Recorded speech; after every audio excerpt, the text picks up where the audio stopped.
which the next moment flew straight into the tree.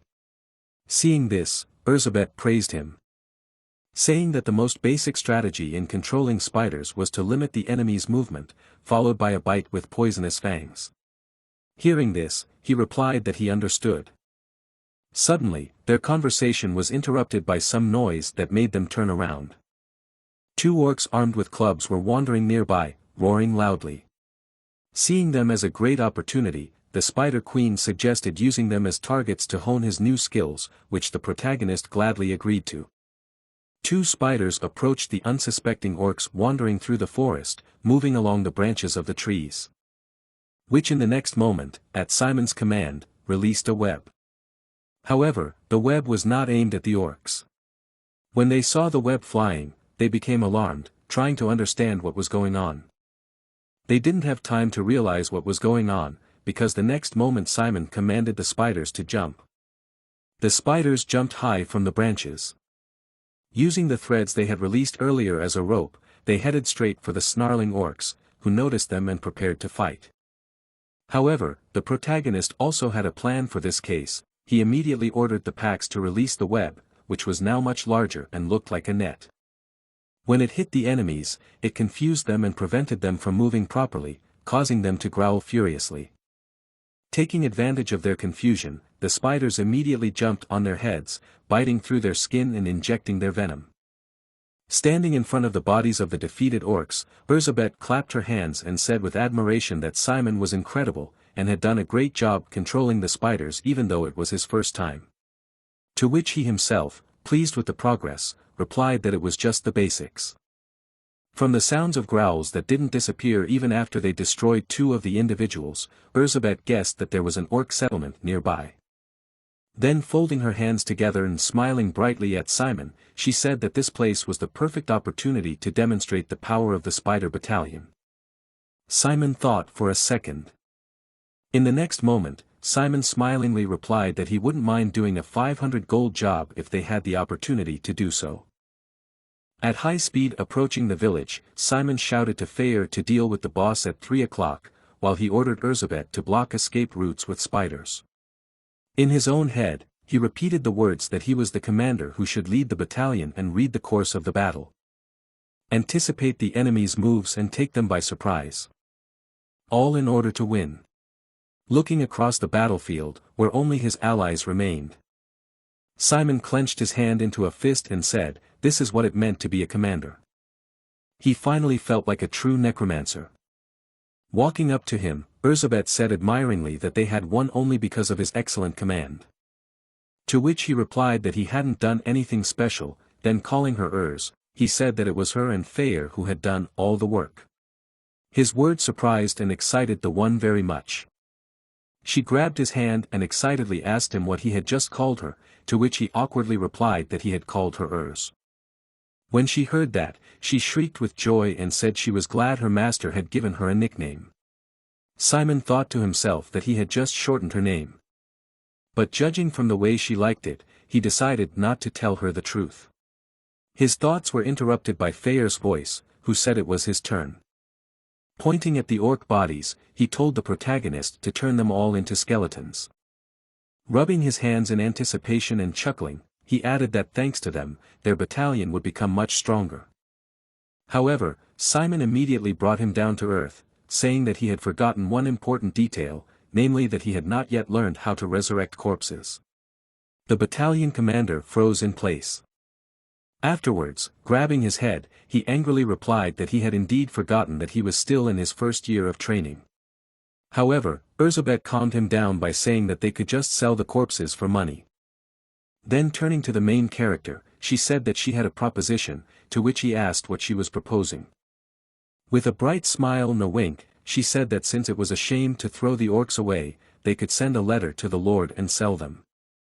Some time later, after returning to Kizen and exiting the teleporter, Simon looked at the letter and noted that the orcs must have caused a lot of damage, as the Lord himself had promised to make a request to give him an extra reward. Sitting in subspace with Elizabeth, Fayer said that this was great news, then asked how far away the ruins were. When he didn't get an answer, he bent down and complained that it was very cramped. At the same time, Cammy came running towards Simon.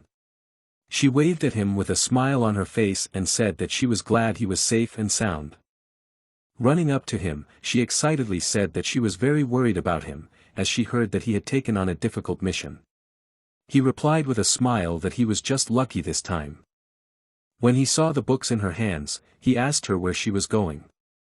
She replied enthusiastically that she was going to the library, as she was supposed to study with Malin today, and asked if he wanted to join them.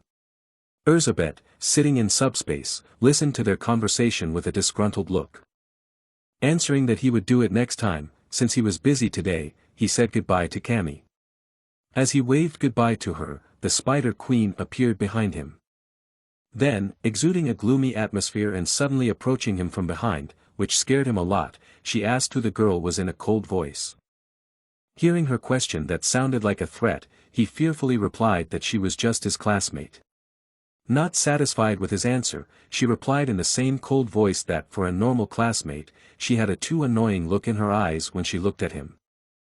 She added that even though she remembered her oath and wasn't going to touch her, she couldn't help it if she was annoyed. Hearing that, Simon said he was glad she remembered her vow. Elizabeth said that she was only his servant and he could order her anything he wanted. Elizabeth replied that in that case it would be better for her to go back to subspace, because even though the place was remote, there were still people here. She replied that if that was all there was to it, she had a solution. In the next moment, her eyes on her forehead disappeared and her face took on the appearance of a teenage girl. Her clothes, however, changed to the uniform worn at the academy. As she began to spin around, she asked Simon with a smile how she looked. Didn't she look just like a Kizen student? He looked at her and asked if she had been wearing cobwebs instead of clothes all this time. She replied that she had, adding that they were of the highest quality. Then he said that if he had any errands inside or outside the academy, he could always call her to help him. When he heard that, he asked incredulously if it was possible, because he had heard that there were surveillance spells all over the academy. She waved her finger at him and told him not to worry. She then proudly announced that she could not only change her appearance, but also that she had stealth skills that could help her avoid surveillance spells.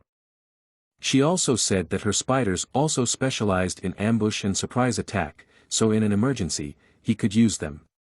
The spiders, meanwhile, circled around the disgruntled Fayer, putting their paws on his head and saluting. When Simon heard about Ur's abilities, he exclaimed in admiration that it was very cool. He thought to himself that he was glad he had recruited her, as she could be of great use to him. Seeing the protagonist's thoughtfulness, and thinking that he didn't like the way her body looked, she asked him what he thought about it. In the next moment, she turned into an exact replica of Cammy. Simon was amazed at what he saw and said that she did look exactly like Cammy. Urs coughed and started to check her new voice. In the next moment, she spread her arms and, with a dazzling smile on her face, rushed over to Simon, saying in a happy voice that she was glad he was back safe. Clinging to his arm, she parroted Cammy, saying that she was worried about him, since she had heard that he had taken on a difficult mission. He was unprepared for this, but blushed and told her to stop, as he had seen enough of her skills. Not wanting to let him go, she replied in a sweet voice that she was afraid he might be hurt, adding that she had to examine his body. These words of hers drove him more into a blush, and his head started to spin. He immediately started to panic and shouted for her to let go and be the same.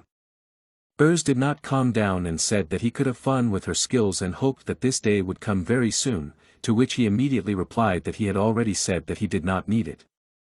But their sweet talk was interrupted by Fayer, who in an irritated voice told them to stop talking, and to get to the ruins as soon as possible, for the spiders were sucking the soul out of him.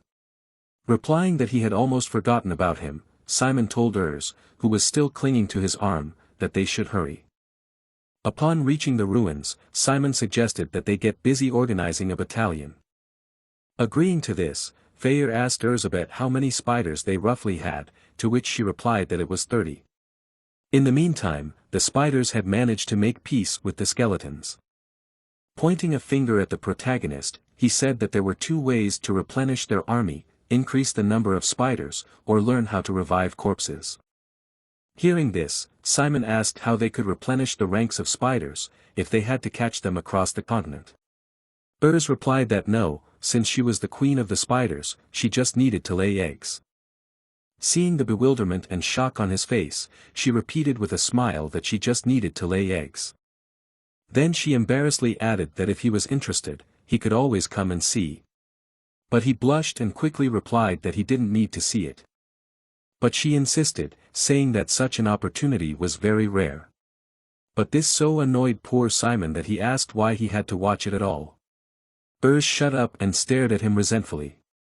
At the same time Fair, watching from the sidelines, asked the skeleton and the spider sitting near him if they thought Urs was acting too provocatively for a boy of his age. They nodded unanimously in the affirmative. Deciding not to dwell on it, Simon looked at Urs, who looked offended, and said that they had decided that she would give birth to spiders. Then trying to calm himself, he wondered what else they needed to discuss. Suddenly a memory popped into his mind, causing him to immediately have an idea. Turning to the Spider Queen, he said he wanted to ask her something, to which she replied that he could ask her anything he wanted. Saying that he was very curious, he asked her with a serious face if she could take on the form of a priestess. After his words, the atmosphere around him became a little gloomy. Urs looked at him and asked if she had understood correctly that he wanted her to take on the form of a priestess, and he said that he had. He then began to recount the events that had happened to him recently in the forest. When she heard his story, she replied that she now understood why he wanted her to pretend to be a priestess. After some thought, she replied that she could do it, but it would be better to send the spiders first, because no matter how good her disguise was, if their opponent was a real priest, it would be useless. Hearing this, Simon asked what the problem was. Urs replied that mages who used holy magic had special skills that could quickly detect the undead, and even if she could conceal what she couldn't use holy magic, she would still be exposed. Hearing that, the one replied that she didn't have to worry about it, saying that that priest had a core in his body.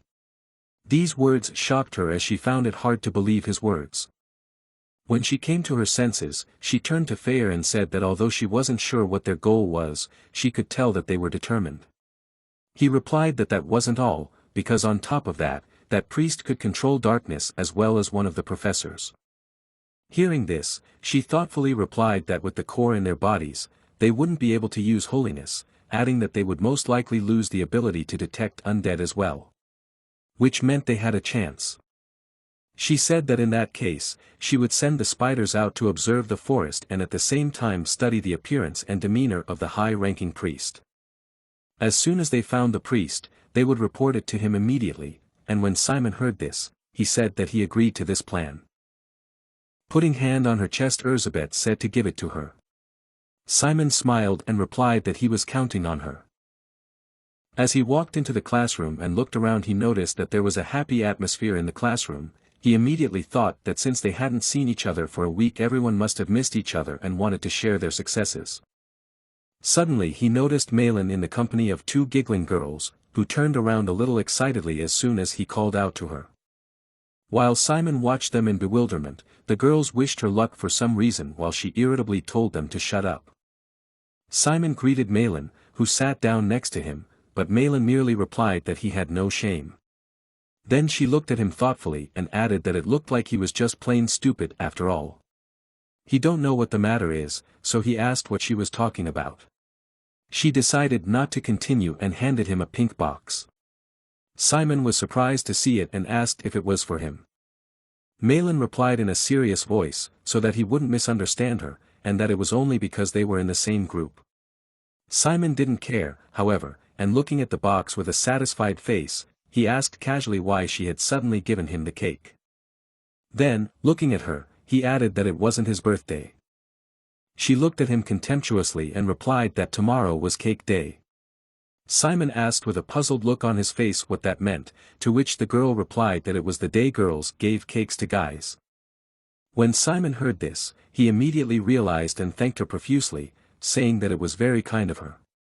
She looked away, embarrassed, and said that it was nothing like that, and that she had only done it out of pity, because he and Richard had never gotten a single cake.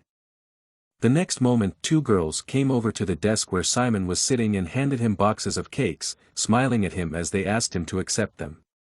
saying that it was a thank you for teaching them during the magic combat lessons. Simon immediately thanked them with a smile, saying he would definitely eat them later. Malin on the other hand was looking at all of this with wide open eyes. As soon as the girls left, she turned to Simon and grinned, saying that she thought he was popular, adding that only 2 people had thanked him, but their conversation was interrupted by a cheerful voice calling out to Simon. As it turned out, it was Cammy, who with a happy smile on her face and holding a huge gift box in her hands, greeted Simon happily. Putting it on the table, she embarrassedly began to thank him for taking care of her all this time, saying that she hoped they would be good friends for the next semester. Then she bowed and excitedly asked him to accept her gift. Simon was a little confused by such a sincere gift. But then Malin intervened in their conversation, who looked at the huge box of cake and asked Cammy if she had baked it herself. Excitedly waving her hands, she answered that no, adding that she wouldn't dare to do it herself. Then she said that she just bought it from Rokostov, and also asked to decorate it on top. Looking at the excited Cammy, Simon pondered to himself, thinking that the day of the cake was to be tomorrow, and that she must have gone through a lot of trouble for it. Getting up from the table, and taking something out of his pocket, he called out to Cammy. He took out a handkerchief and wiped the cheek of the confused girl, saying with a smile that she had something on her cheek. After a moment the girl's confusion changed to panic, as she was obviously not ready for this. Her face immediately became like a red tomato. After a moment, she stammered and thanked him profusely, and then quickly ran away, leaving him alone with the gift. Simon wanted to call out to her, but she was already running away, almost knocking over Dick, who was just entering the classroom. Not understanding what had caused this reaction, Simon asked what had suddenly happened to her, to which Malin sighed and replied that he couldn't understand. At the same time, Dick came up to them and asked if the seat next to them was free, to which they said yes. Simon said he finally understood why everyone was so happy, not only because they hadn't seen each other for a week, but also because it was cake day. Malin grinned and said that thanks to that day they had an interesting memory, and when Simon heard that, he asked what she was talking about. The girl immediately pointed to a party hats, which was put on someone's blonde head. As it turned out, the owner of that head was none other than Hector, who was sitting in the middle of a pile of presents with a grim look and a murderous atmosphere. When Simon saw this, he said sympathetically that it must have been very hard for him, and Malin, together with Dick, replied unanimously that it was the right thing to do. The next moment the girl suddenly asked him if he really didn't know that today was cake day. This question took Simon a little by surprise, and he asked if it had been so noticeable. She answered that it was a little, adding that he should remember that they were at the academy, so he'd better be aware of the events here. After all, even if their teammates understood, the other students wouldn't. There was a lot of competition here, so if he was weak, they would pounce on him and drag him down. Hearing this, Simon thanked her for her advice. Then he asked if there were other similar holidays, because if there was a day when girls gave presents to boys, there must have been a day when it was the other way around. She nodded and replied that there were, adding that the next holiday was Accessory Day. When the main character heard the word accessory, images of gemstones and all sorts of diamonds immediately appeared in his mind, and he confusedly replied that it wasn't fair. Malin reassured him, however, saying that he didn't need to give the real rare stones. After all, since they were just students, a toy or cheap ring would have been fine. Afterwards, she patted him on the shoulder with a smile and said that she wouldn't stop him if he wanted to give her real jewelry. Then smiling brightly and winking at him, she said that she would look forward to receiving a gift from him. Watching her happy face, Simon thought to himself about how unfair it all was. As soon as class began, Professor Jane announced that all the A students had returned safely to Kizen, adding that as their tutor, she was pleased with their progress. Going to the blackboard and taking the chalk, she said that the first news she wanted to tell them was that starting this week, they would be graded on combat. Simon, who didn't know what she was talking about, sat puzzled, while Dick, who obviously knew something, grimaced. The professor went on to say that the grading would be done during the first semester. The rules were quite simple, and they were that they would be going head-to-head against other first-year students, and all 14 Kizen classes would be their opponents. Drawing a diagram on the board, she explained that the winner would go to the top row, while the failing ones would go to the losing squad. The squads will be updated every week, and promotion or demotion depends on wins and losses. Also, each squad has different points that can be earned or lost at the end of the battle. Pointing to the board, she said that, for example, if a top squad is defeated, they lose more points than the students from the lowest squad get for winning. In simpler words, their task was to break through to the top squad at any cost, because the students who would be left in the lowest squad by the end of the first semester. With a dramatic pause, she added that those would be expelled. Excited discussion went through the class, while the professor continued by saying that 10% of the students would be expelled in the first semester and the same number in the second semester, then added that if they didn't want to be among them, they should think about how to survive with the cards they had in their hands. After she finished explaining the rules, she said that she thought she had done a good job as Kizen's vice-rector and mentor for their class, as only their class had gone through a lot of training and a real battle with the Cyclops. After that, she said in a firm and confident voice that she believed that there was no class better than theirs. Such inspiring words immediately lifted the students' spirits. The professor continued, saying that she had become their mentor despite her position as vice-rector, and that she believed they would not let her down. As soon as she had finished, Dick stood up from his seat and put his foot on the table, thundering and animatedly telling her not to worry, for they would do their best to make her proud. As he excitedly shouted that their class would win and be the best, Malin blushed in embarrassment. Sighing, Professor Jane called out to Dick, who asked with a joyous mood what she wanted. His cheerful mood evaporated, however, when she said she was most worried about him.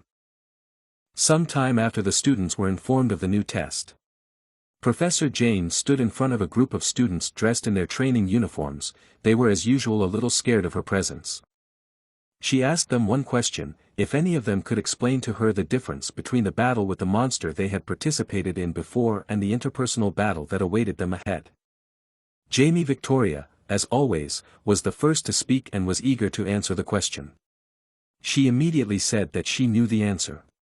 In the battle against the monster, they themselves made a strategy to defeat it, but in the interpersonal battle, the enemy can also make a strategy against them. It was the usual correct answer, which did not surprise the professor at all, so she asked the other students if they had any other thoughts on the matter. She hoped to hear something new and interesting from someone instead of the answer memorized from the textbook. It turned out that Hector had a different understanding, and he raised his hand and said that unlike in the monster battle, there are limitations in the types of black magic that they can use in interpersonal battles. Hearing this interesting thought, Professor Jane asked if he could explain it in more detail. Hector continued, pointing out that skills that take a long time to cast, skills that are easy to track or slow to shoot, and trap-type magic circles installed on the floor will rarely work in interpersonal battles, so those will be limited in use. Simon listened with interest, not knowing what to expect from him next. Suddenly, Hector looked directly at him with his hateful gaze. He said that along with all the above, summoning skills from summonology are also not effective in interpersonal battles. His words sounded like a threat to Simon and made him tense up a bit. But Hector didn't stop and continued, explaining that the tactics to win against summoners are obvious, and unlike monsters with low intelligence, humans can ignore the summoned creatures and attack the summoner directly. Even Dick realized what Hector was getting at and looked at Simon excitedly. When Hector finished his answer, Professor Jane was completely satisfied with it, because all the necessary points were mentioned. And she said that it was really like Hector had just said, so it might be difficult for some students specializing in a certain field to get good results. Then she suddenly pointed at Dick and added that despite this, there are skills that might not be the best for interpersonal battles, but they can still be great weapons if used correctly. As an example, she cited the enchantment that Dick usually uses. Seeing his confused and uncomprehending face, she explained that if he took a simple approach using the enchantment, it would be the easiest to battle against a magical combat student. As they would need to get close to combat, it would be easy to make the enchanted weapon touch the opponent. But if he meets a hematology student specializing in long-distance attacks, he will lose before he would know it. But things were not so hopeless, and students could get good results if they could identify their strengths and weaknesses and study ways to make up for their shortcomings. Cammy looked over at Malin, realizing that she, as a hematology specialist, would have to prepare herself against close combat. After the briefing was over, Professor Jane told them that they would now train and test their specialties. She also advised them to make sure they were wearing their safety vests before they started interpersonal training. Finally, she advised them to think about what type of black magic would be most effective in interpersonal combat during training. All other questions could be asked by the students to her assistant Taz, who was to supervise their training and help them. Having settled all the organizational issues, Professor Jane told them to start. The training began with the students putting on their safety vests and discussing strategies. Malin was going to try out the darkness arrows first, while other teams were developing their own strategies to win. Everyone around them was actively preparing for the training battle and discussing their strengths and weaknesses with their friends. Only Simon was sitting on the sidelines. He was thinking about his dismal prospects in the upcoming interpersonal battles, because as Hector said, summonology is disadvantageous in interpersonal combats. He could not understand how he could get good results using summonology. Simon could have easily defeated all his opponents using battalion, but he just couldn't do that in the middle of class without putting his battalion and himself in even more danger than expulsion from school. The only thing he could do was to use the 3 summoned skeletons, but they had a lot of flaws, and since they were quite slow, it would be difficult for them to keep up with human speed. He leaned against the wall tiredly, realizing that the more he thought about it, the more he felt like he was losing. But he couldn't relax for that long, as Taz approached him, and seeing his appearance, commented that he had a lot on his mind. However, he could feel free to ask her questions about his problems, because she had spent about 2 years at Kizen herself, so she would definitely be able to give him some useful advice. Simon explained to her that he was thinking about how to fight in interpersonal combats, since he was majoring in summoning. Taz told him that in her experience, it was much better to just try your hand at it yourself than to spend a lot of energy thinking about all possible cases on the battlefield. Simon didn't even understand what she was talking about at first, but she immediately threw a protective vest into his hands and advised him to put it on. She smiled at him and told him that she would play the role of his opponent. But before they started, she asked Simon if he knew what a barrier gauge was. As he put on the vest, he replied that Professor Jane had explained it to all the students in the last practice session. This answer satisfied her, and she advised him not to worry about their practice battle, since she would only use black magic at the 1st grade level. Simon was already ready to fight and clenched his fist and summoned his skeletons. Taz also didn't stand still and raised her hand, creating magic circles. Several magic circles appeared around her at once, and she was also ready to meet all the attacks of her opponent. Simon decided not to waste any time and immediately sent all the skeletons to attack. Arrows from the darkness began to appear from Taz's magic circles, and it turned out that this spell was called the darkness arrows. Taz explained that it was a spell used by most first graders for long-distance containment, and he should have known all about them if he had been paying attention to the darkness dynamics class. Hearing her say that, Simon thought that it looked like she was really only going to use skills that first graders could handle. So he sent his skeletons on the attack again, but changed the tactics a bit, ordering 2 to go forward to attack and protect the other skeleton. The 2 skeletons selflessly accepted their fate and took the brunt of the hail of arrows from the darkness. While the last one was rapidly approaching Taz, who was happy that he could already control 3 skeletons at once. She clenched her fists surrounded by darkness, and it looked like the skeleton would not be a problem for her at all. Taz told him that for a first grader, he was pretty good, and then smashed the last skeleton with 1 punch. With a sweet smile, as if she had just picked flowers in a meadow, rather than ruthlessly smashing a skeleton. Simon watched in amazement as his last skeleton fell to pieces. He had hoped that this attack would achieve more. Taz created another magic circle and began to approach Simon, asking him why he was staring at his defeated skeletons like a fool for so long. She immediately used her magic circle and streams of darkness surrounded Simon. It was a powerful exhaust curse and he immediately felt its full power. It was immediately obvious that she was a very experienced necromancer, even though she was only using basic skills now. But he wasn't going to give up, and he had something unexpected in store for her. Taz, meanwhile, slowly approached Simon, sure that he was barely standing up after her spell. So she told him, in a matter-of-fact tone, that now that she had gotten rid of the creatures and cast the exhaustion spell on the summoner, this is a great chance to get to the summoner itself.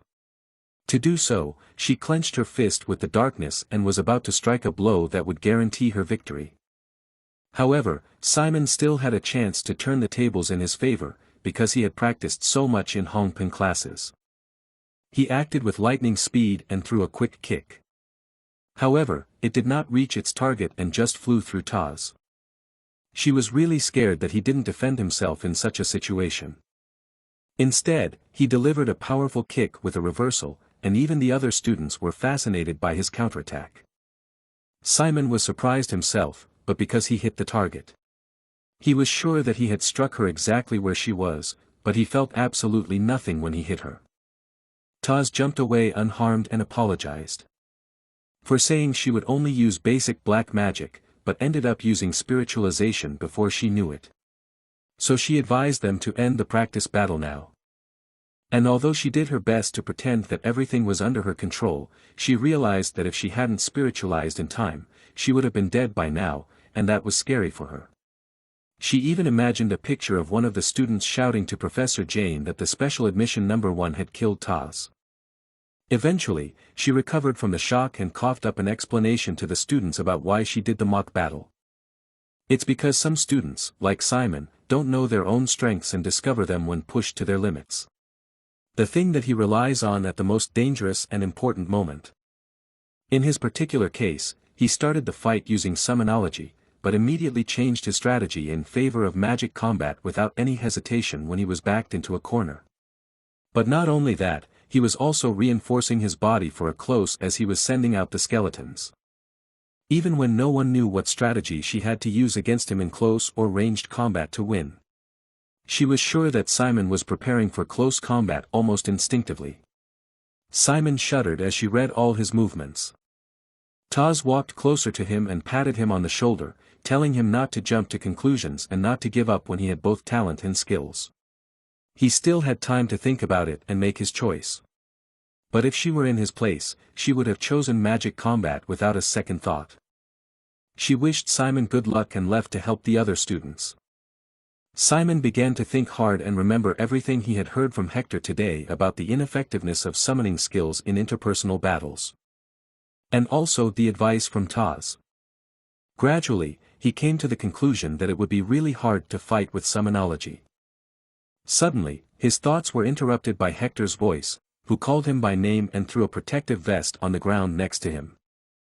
Hector told him to put on the vest and get ready for an unforgettable walk through the streets of pain and suffering.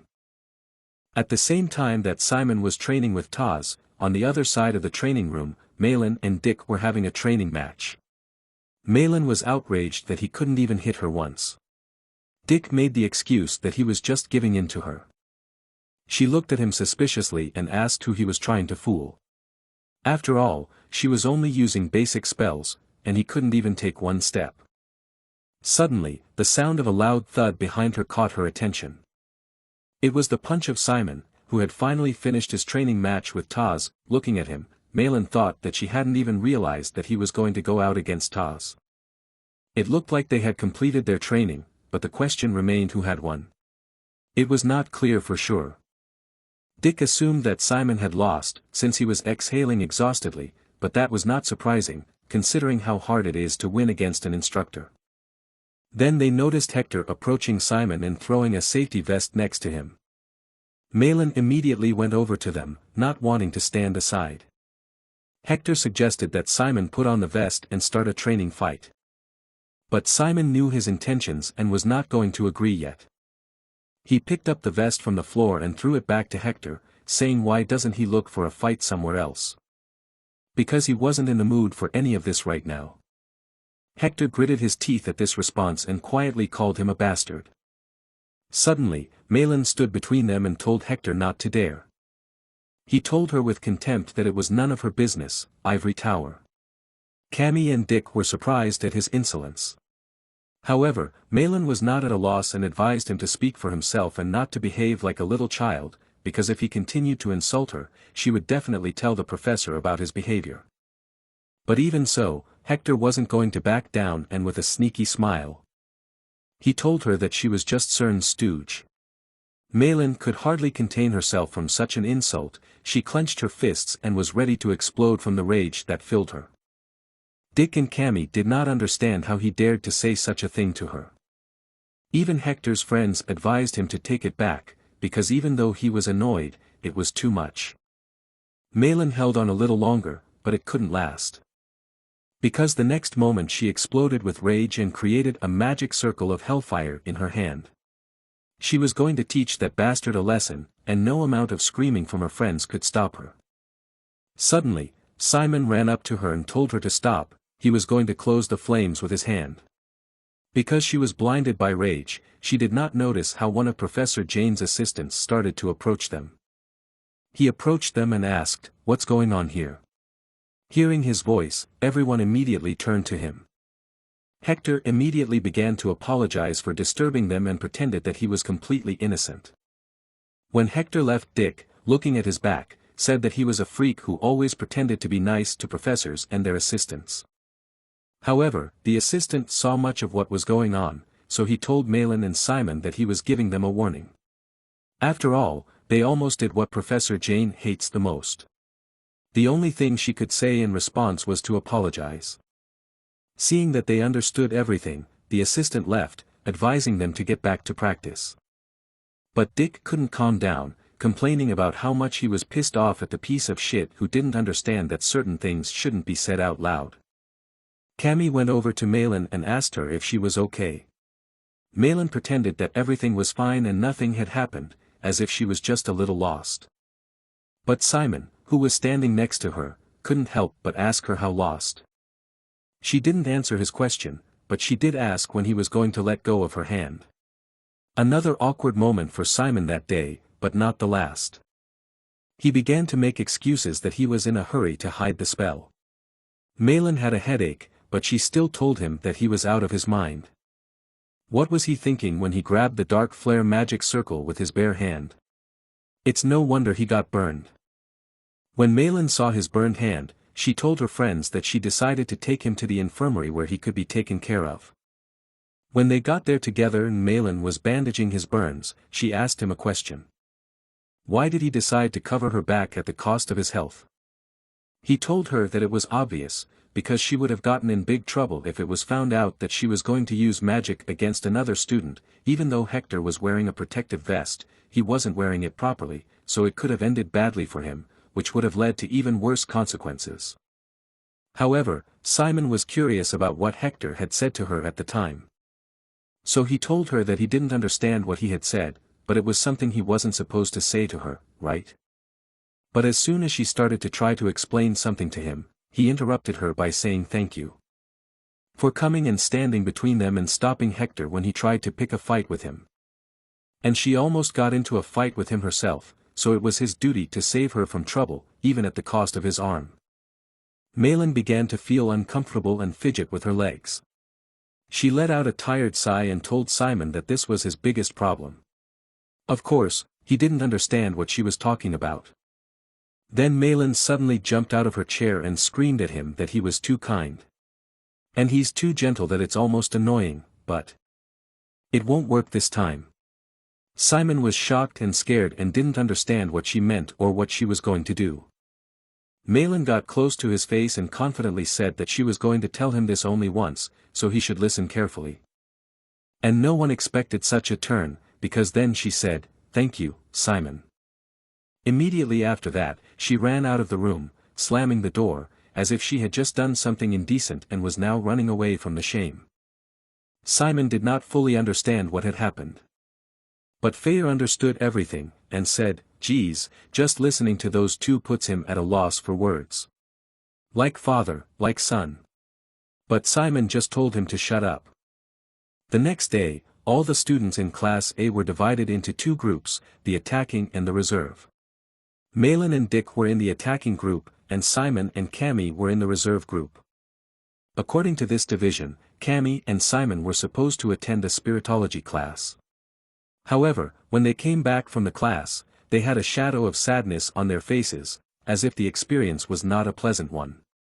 And when Dick asked if they were okay and what happened to the backup team in the class, Simon could only answer with a pale smile that it was too painful in a completely unimaginable way.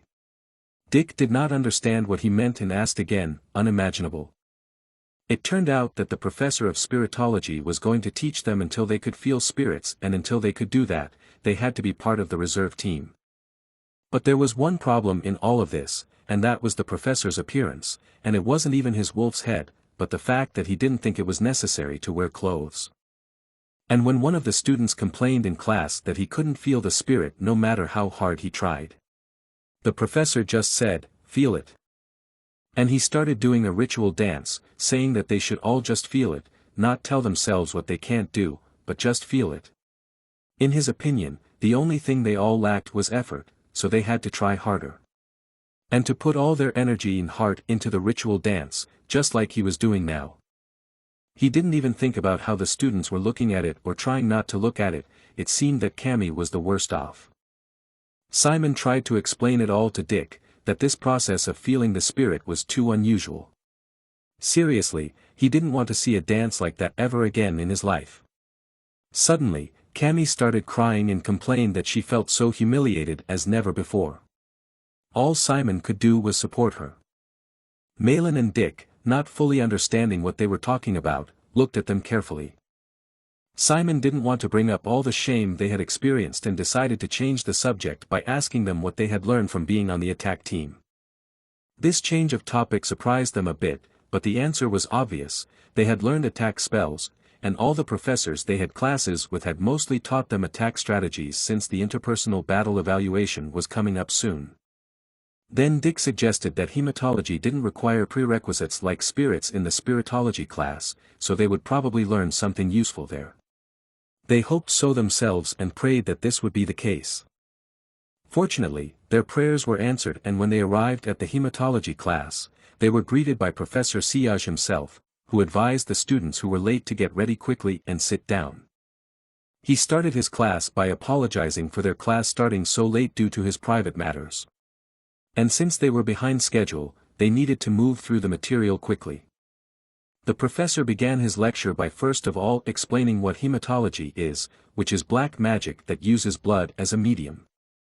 Many people think it's the study of reenacting the secret skills of vampires or werewolves, but contrary to popular belief, hematology boasts a long history as blood is the substance that has the best compatibility with the darkness. But before they could start practicing, they had to put on a special device that was designed to help beginners extract blood. The practice was to begin after all students had put it on. The professor also explained that darkness and the caster's blood are as compatible as possible, so necromancers can artificially mix blood with darkness to create various magical reactions. In other words, it's a simple waste of power for necromancers if they don't know how to use their own blood. Since it does not consume stamina, and blood can be the fastest and strongest weapon in a critical situation. Cammy was just beaming with happiness and excitement, and it was not surprising at all, since she was a vampire and she always liked talking about blood. Professor Siaj announced that today they were going to identify the properties and corresponding characteristics of each student's blood and try to use hematic bullets in real combat. Hearing this, Cammy immediately lost all enthusiasm. She was afraid of battles more than she loved blood. When it was Cammy's turn and the professor invited her to come closer to the shooting range, she was very nervous and unsure of herself. But Simon, as always, supported her, saying that she would do well. She took a concentrated breath and walked closer to the shooting range. But she was still too hesitant and nervous, thinking what if she failed. She was not the first in line, and other students had already shot at regular targets before her.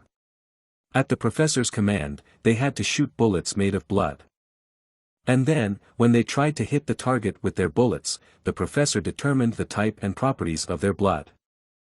The blood of this particular student was able to hit 3 targets at once, and judging by the diameter of the bullet, the professor determined his blood type as AP5. The diameter of the bullet was 45 mm and his bullet was able to hit 3 targets at once. This type of blood had an interesting property, and he took a vial of the student's blood and decided to demonstrate it. Adding the blood to the darkness, he explained that when AP5 blood meets darkness, a chemical reaction occurs, which leads to an increase in the density of their mixture. As a result, a necromancer can create a powerful ammunition that will have armor-piercing properties and can even penetrate cover. However, an experienced necromancer can control this process at will, which is actually more about creating the desired shape and increasing the size of the bullet than about achieving maximum density. Professor Sillage began to demonstrate how to change the darkness mixed with blood by making something similar in shape to a model of an atom. After the demonstration, the professor told this student to take an AP5 token from his assistant and return to the other students. Taking a similar token from his pocket, he told all the students that they would have to wear their token every time they came to his class. Then he told the next student to come to the shooting range. It was Cammy's turn, and despite her nervousness, she was ready to show what she could do. When she raised her hand to shoot, she thought that she simply had no right to disgrace her name and her family of vampires. And when Professor Sillage gave the command to shoot, she fired without hesitation, putting all her strength into the shot. When her bullet hit the target, there was a powerful explosion that destroyed absolutely all the targets and almost reached Cammy herself. Malin and Dick watched her shot with surprise and admiration, they did not even think it was possible. At the same time, the professor correctly identified this blood type as KP1, its diameter could not be determined. All the targets were destroyed in one explosion and the other students began to whisper among themselves and envy her strength. Someone said that it was not surprising because she belonged to the Ursula family. The professor explained to everyone that KP1 blood, when combined with darkness, can cause an explosion. And according to the information available today, this type of blood is considered to have the greatest attack power. However, it is quite rare and only vampires possess it. Cammy was shocked by her own strength and blushed at the amount of attention focused on her modest person.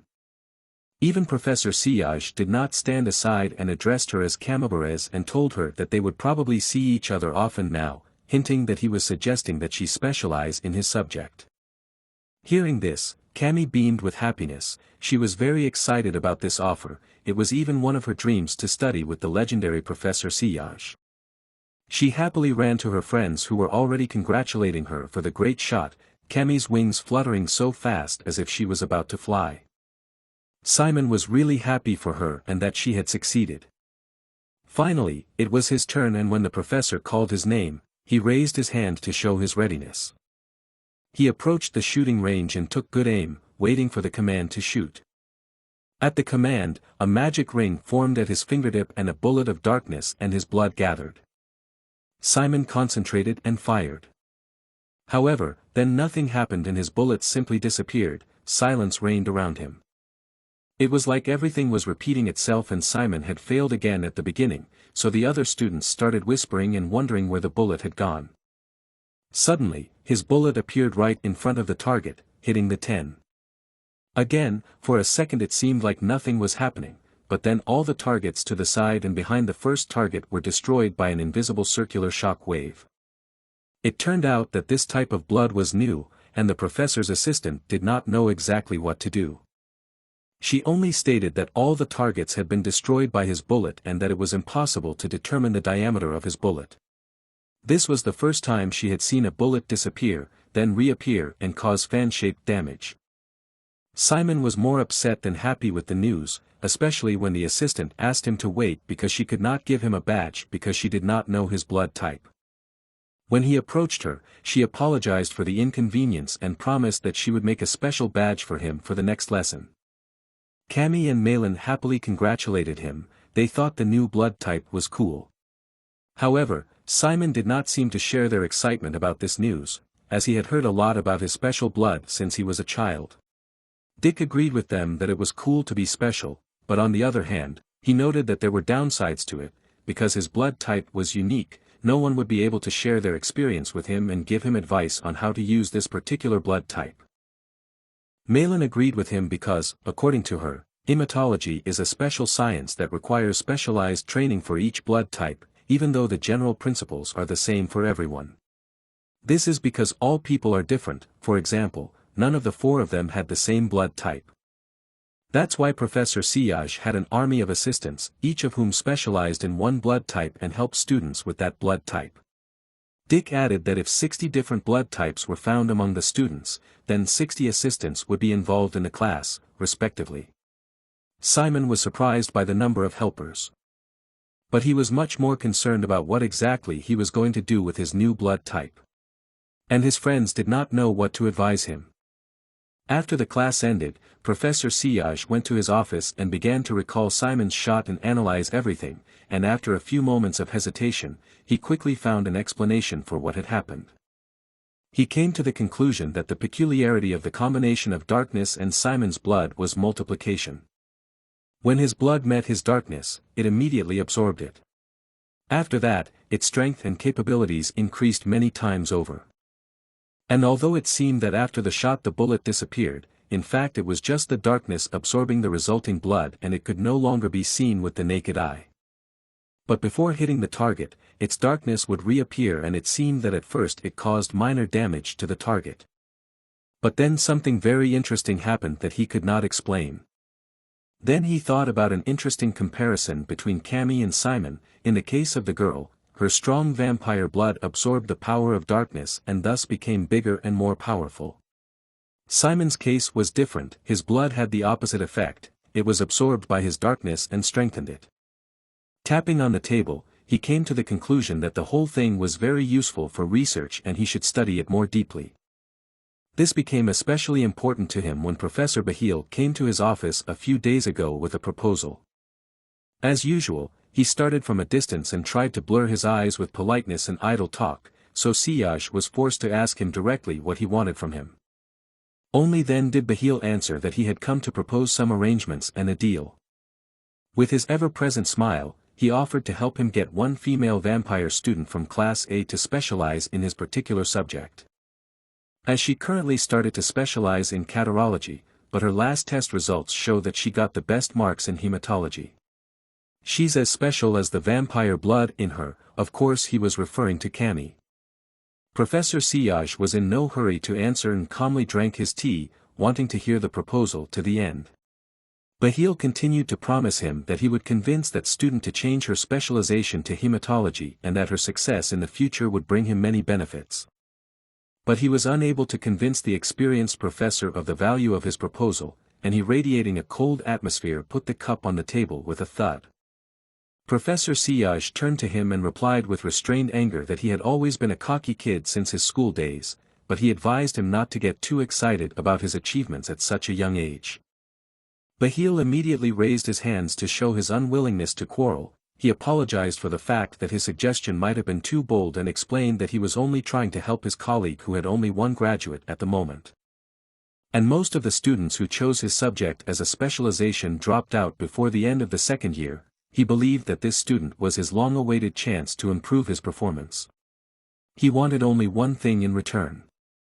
His smile became maniacal and he stated his only condition, that Professor Siage should abandon the idea of taking the student from Class A, Simon Valencia, as he would like to do it himself. Now recalling that conversation, he knew very well that Bahil does everything for his own benefit and is ready to play any game for this, but he always has a clear plan of action.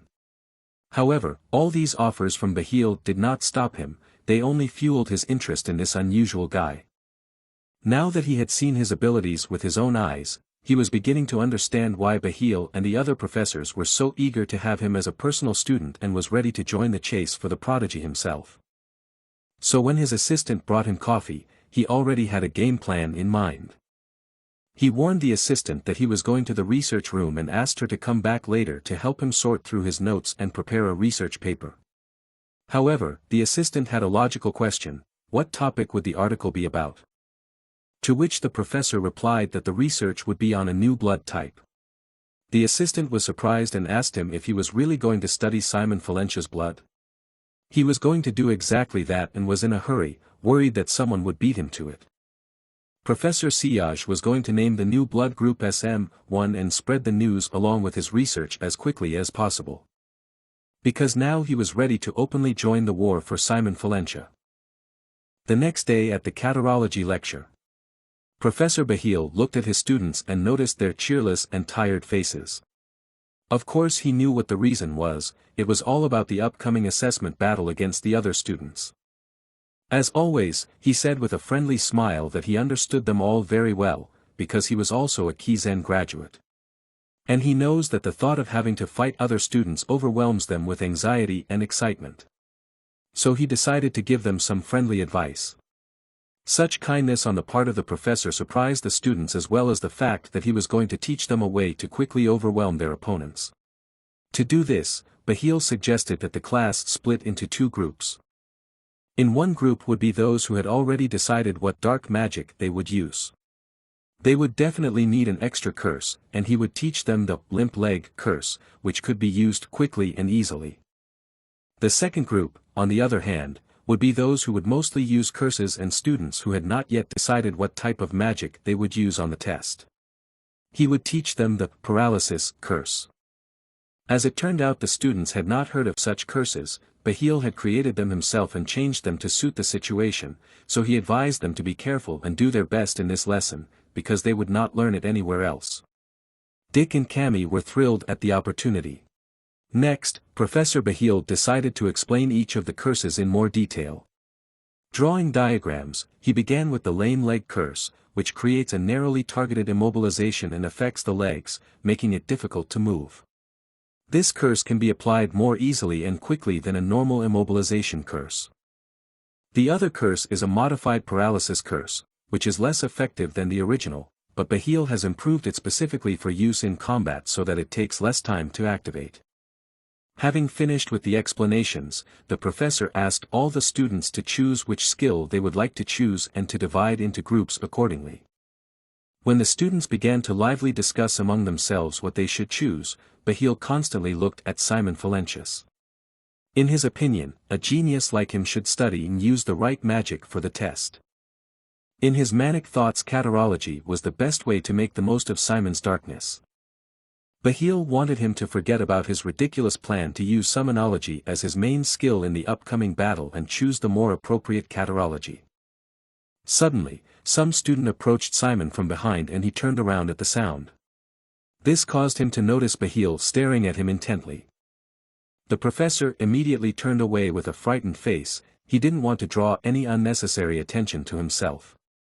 But thanks to the girl who approached Simon, he heard that the group was going to study the curse of the lame leg.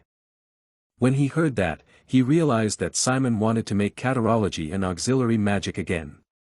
He had a strange expression on his face. It was so noticeable that one of his assistants even came up to him and whispered that he had that face again. Bahil had finally come to his senses and now he had to excuse himself that he must have lost his temper and gotten too caught up in his thoughts.